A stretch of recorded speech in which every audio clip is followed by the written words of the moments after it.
감사합니다.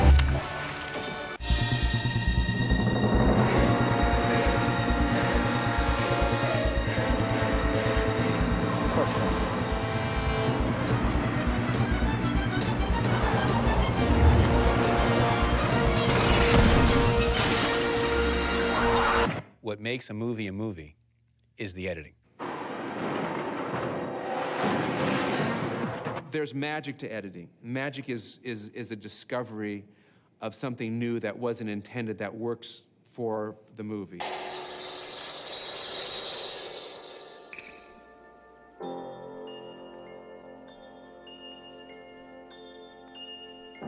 I think great editing skill will protect a director from suicide.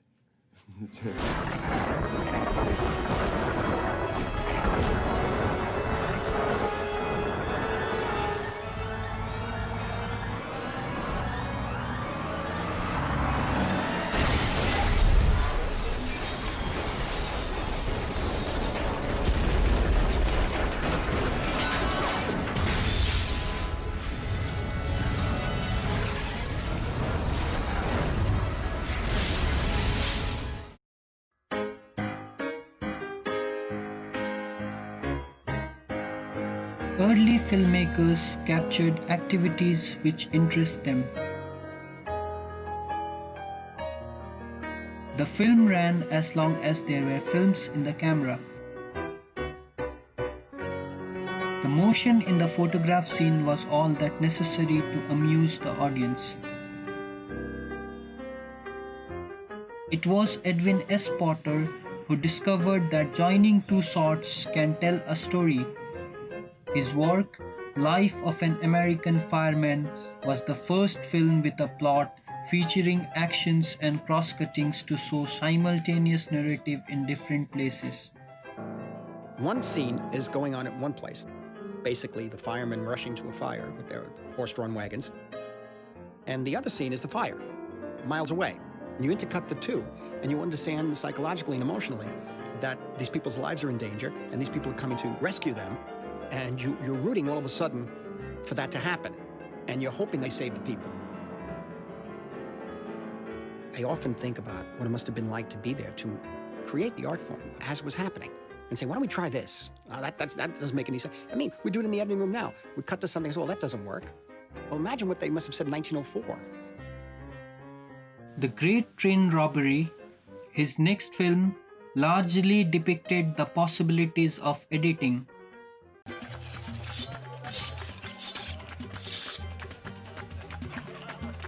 Editing developed from a carnival innovation to a noteworthy art.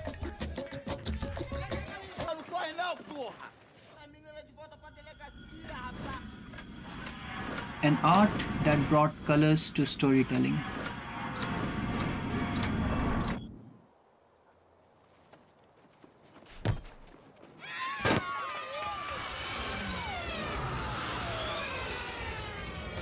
Editing gave birth to a new language.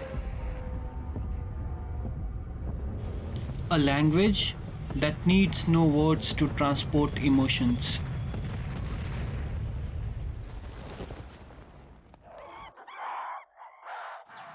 A cut can bridge centuries, connecting the prehistoric past with the imaginary future. Editing can slow down time or speed them up.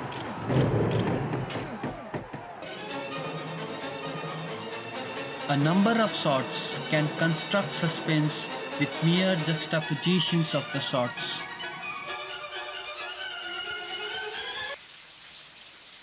The perfect length and choice of shots create imaginary images in the audience's mind, shaping their response to what they see on the screens.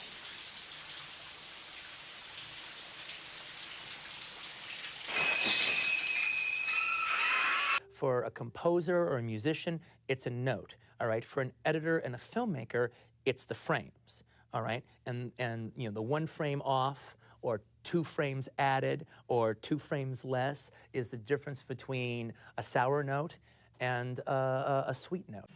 It was D.W. Griffith who contributed much to advance the storytelling tool that Potter has developed. He understood the basic grammar and the psychological impact of editing. He certainly was the first man to use the close-up in a big way. Griffith's seamless editing techniques is what are mostly used in Hollywood today.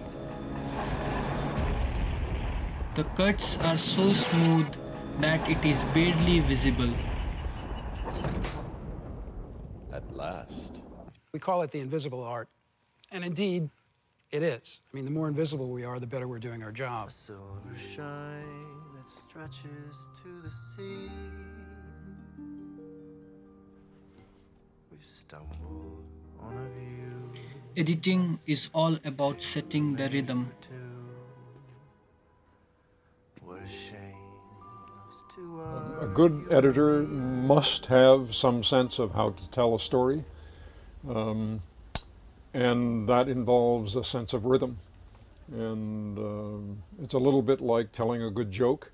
If the joke could be a great joke, but if you tell it with the wrong rhythm, it falls flat.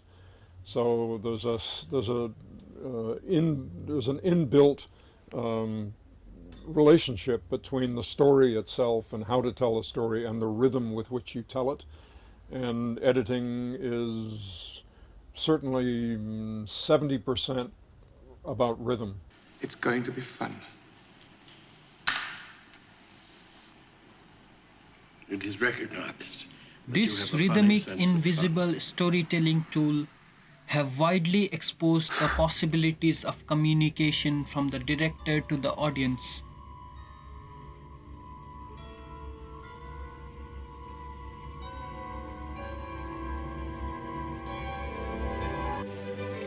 Editing is a fine craft, a craft that has evolved with time and has a long way to go.